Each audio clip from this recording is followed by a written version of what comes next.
ప్రాణములను కాపాడుచున్నటువంటి యేసుక్రీస్తు నామములో మీ అందరికీ నా హృదయపూర్వక వందనములు. ఈరోజు కీర్తనల గ్రంథము 33వ అధ్యాయము అంతా మనము చదువుకోండి మీరంతా. నేను ఇక్కడ కీర్తనల గ్రంథము 33వ అధ్యాయము 18వ వచనము చదువుతున్నాను. వారి ప్రాణములు మరణము నుండి తప్పించుటకును, కరువులో వారిని సజీవులుగా కాపాడుటకును యెహోవా దృష్టి ఆయన యందు భయభక్తులు గల వారి మీద, ఆయన కృప కొరకు కనిపెట్టుకునే వారి మీదను నిలిచి ఉన్నది. ఏమర్థమైంది? ప్రాణములను విడిపించుతాడు. ప్రాణములను ఎక్కడ నుండి విడిపిస్తాడు? ప్రాణములు మరణము నుండి తప్పించడానికి ఆయన సిలువపై రక్తమును చిందించాడని ప్రాణము పెట్టేనాడు. ఎవరైనా కొద్ది ₹1 ₹2 ఇస్తారు కానీ ప్రాణం పెట్టరండి. కానీ యేసుప్రభువు వారు త్యాగము చేశారు. ప్రాణము దెబ్బలు తిన్నారు, అవమానపరచబడ్డారు. ఎందుకంటే ఒక మనిషిని కాపాడటం కోసం. అలా అనేక మందిని, ఒక ప్రాణము కాదు కానీ మరణించిన వారు, జరుగుతున్న వారు, ఇంకా పుట్టబోయే వారి ప్రాణములు కూడా ఆయన యుగాలు కూడా ఆయన సన్నిధిలోనే మాత్రమే ఉంది. ఆయన మాత్రమే కాపాడగలడు. రాబోయే కాలము కూడా మరొకరు ఎవరు కూడా ఉండరండి. యేసుప్రభువు వారు భూమి ఉన్నంత వరకు, ప్రజలు ఉన్నంత వరకు కూడా ఆయన కాపాడటానికి సమర్థుడు. ఆయన కృప పొందినవాడు. ఆయన వెలకట్టి మనని విడిపించాడు. ఇక్కడ ఏమంటున్నాడంటే ప్రాణములు ఎక్కడి నుండి అంటే మరణము నుండి. యేసుప్రభువు వారికి మరణము లేదు. యేసుప్రభువు వారికి చచ్చిపోతున్నారు కదా అని అనుకుంటారు, కానీ యేసుప్రభుని నమ్మిన వారు చనిపోరండి.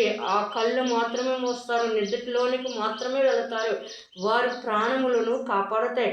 వారి శరీరాలను సురక్షితంగానే ఉంటుంది. ఒకవేళ మట్టిలో పడిపోయినప్పటికీ ఆ శరీరమును బంగారముతో పొదిగిస్తాడు. అక్కడ ఈ ఎముకలకు జీవం పోస్తాడు. గొప్ప మార్పు అనేది దేవుడు తీసుకుని వస్తాడు ఈ ప్రాణమునకు. అది మీరు నమ్మాలి. ఇంకేమంటున్నాడంటే కరువులో వారిని సజీవులుగా కాపాడుటకు. కరువు అనేది ఎంత ఆహారము లేని వారికి, తృప్తి లేని వారికి కరువు అనేది రకరకాలైనటువంటి కరువులు. భూమి మీద మనం చూసినప్పుడు రకరకాలైనటువంటి కరువులు. కానీ ఆ కరువులన్నీ పక్కన పెడితే ఆకలి బాధ, ఈ ఆకలి కరువు అనేది చాలా భయంకరమైనది. నీకు కడుపు నిండుతున్నప్పుడు ఎదుటి వారికి గుప్పుడు మెతుకులు పెట్టడానికి ప్రయత్నించాలి. గుప్పుడు అన్నం పెడుతున్నారు అంటే వీడియోల కోసమో, లేకపోతే ఫోటోల కోసమో, గొప్ప కోసమో కాదు, కానీ సాటిగా అనేక మంది అనేక విధాలుగా ఆ ఆహార బాధ నుండి తప్పిస్తున్నారు. ప్రజలమైన మనము కూడా కాపాడడానికి, ఒకవేళ మన ఇరుగు పొరుగు వారు, పక్కవారు మరణించేటప్పుడు కానీ, చాలా ఇదిగా మరి ఆకలి బాధతో ఉన్నప్పుడు కానీ వారిని దృష్టించి వారిని కనుగొని వారికి అంత అన్నం పెట్టడము, లేకపోతే భార్యాభర్తలు దెబ్బలాడుకోవడము, లేకపోతే భర్త వచ్చి హింసించుతున్నప్పుడు ఆ తాగుమోతులను, వ్యభిచారులను ఒక్క మాట చెప్పి మనం తప్పించినట్లయితే ఆ నరకము నుండి, ఆ అగ్ని నుండి మనము కాపాడిన వారు అవుతాము.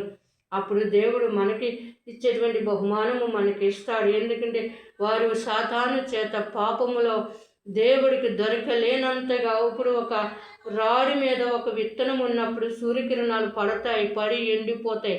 అంతేకాదు అది ఎప్పుడైతే భూమిలో పడుతుందో దాని యొక్క పరికరాటం అనేది, దాని యొక్క గొప్పతనం అనేది తర్వాత చూపించగలుగుతుంది. అలాగే ఆ రాతి మీద ఉన్నటువంటి ఆ యొక్క మనిషిని, ఆ రాతి మీద బండరాయ అనేక విధాలుగా ఆ హృదయం బండ మారిపోయినప్పుడు, పూర్తిగా పాతాళంలోనికి దిగిపోయినప్పుడు, వారితో మాట్లాడినప్పుడు వారికి ఏ విధమైనటువంటి సాధకము చేస్తే వారు బాగుపడతారో అది చేసి వారిని తప్పించినట్లయితే, ప్రజలను తిట్టవద్దు, ప్రజలను హింసించవద్దు. ప్రజలు దేవుని చేత చేయబడినటువంటి వ్యక్తులు అయితే సాతాను ఉద్దేశము చేత, సాతాను చిత్తములోనికి వెళ్ళిపోయి సాతాను చేత బాధింపబడుతున్నారు.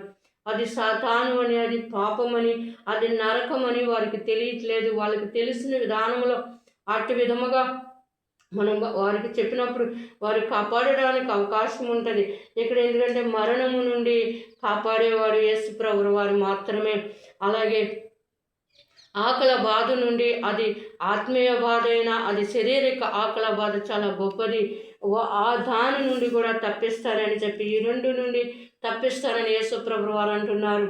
మీరు ఒకవేళ ఈ లోకంలో ఉండగా దేవుని కలిగి ఉండాలి. అలాగే మీకు కావలసినటువంటి సదుపాయములు మీ ప్రాణములు దేవుడు కాపాడునుగాక.